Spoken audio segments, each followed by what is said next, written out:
గృహాలలో ఒక పక్క శాపాన్ని అనుభవిస్తారు, కానీ వాళ్ళు ఎదుటి వాళ్ళని అపహాస్యం చేసుకునే బతుకులు మాత్రం మార్చుకోరు.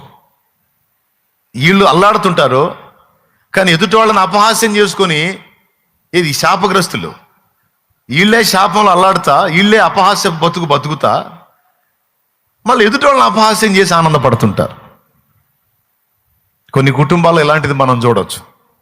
వీళ్ళ బతుకులే బాగుండవు, వాళ్ళే శాపంలో అల్లాడుతుంటారు, కానీ ఎదుటి వాళ్ళని అపహాస్యాలు చేసుకొని ఓదార్పు పొందుతుంటారు వీళ్ళు.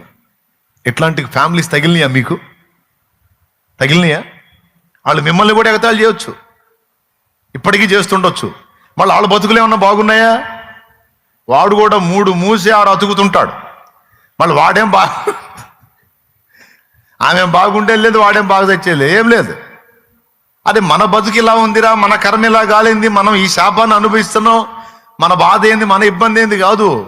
లోకుల వ్యవహారం కావాలి. వాడు నీ జోలికి వస్తాడు, వాడు ఏదో బాగున్నట్టు. ఈ అపహాసపు బతుకులు అన్నమాట. యేసు ప్రభువుని ఒకవేళ మనం కానీ మన ఇంట చేర్చుకుంటే